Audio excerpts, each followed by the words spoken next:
Hello hi welcome to Ashwini Sinha vlogs. ఈరోజు వీడియోలో మా అమ్మ చేసిన రొయ్యల గారెలు రెసిపీని మీ అందరితో షేర్ చేసుకోబోతున్నానండి. చాలా అంటే చాలా యమ్మీగా ఉన్నాయి, అందరూ ట్రై చేయాలి. ముందుగా నేను 1/2 kg రొయ్యలు తీసుకున్నానండి. వీటిని వాష్ చేసుకొని పక్కన పెట్టుకోవాలి. ఇప్పుడు ఒక మిక్సీ జార్ తీసుకొని అందులో కొంచెం కచ్చాపచ్చాగా మిక్సీ చేసుకోవాలి. అందులో ఇప్పుడు ఒక 2 టేబుల్ స్పూన్ శనగపిండి వేసుకోవాలి.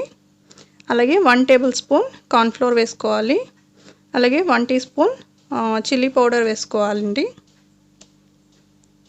అలాగే 1 టీ స్పూన్ ధనియాల పొడి, 1 టేబుల్ స్పూన్ సాల్ట్ వేసుకోవాలి. అలాగే కొంచెం ఆనియన్స్ వేసుకోవాలండి.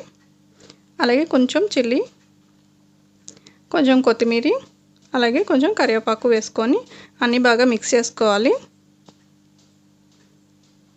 ఇది బాగా మిక్స్ చేసుకున్న తర్వాత 1 టేబుల్ స్పూన్ అల్లం వెల్లుల్లి పేస్ట్ వేసుకున్నాను. అలాగే 1/2 టేబుల్ స్పూన్ లెమన్ వేసుకున్నాను.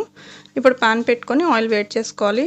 ఇలా బాల్స్ కింద తీసుకొని వాటర్ తడి చేసుకుంటూ హ్యాండ్తో జస్ట్ ఇలా ప్రెస్ చేసుకుంటూ గారెలాగా చేసుకోవాలండి. ఇలాగే చూసారు కదా, రెండోది కూడా ఇలాగే ఒక బౌల్లో తీసుకొని ప్రెస్ చేసుకుంటూ వాటర్ తడి చేసుకుంటూ ప్రెస్ చేసుకుంటే గారెలు రెడీ అయిపోతుంది. చూసారు కదా, లైట్ బ్రౌన్ కలర్లో వచ్చాయి. సో ఇప్పుడు ఇవి ఫ్రై అయిపోయినట్టే.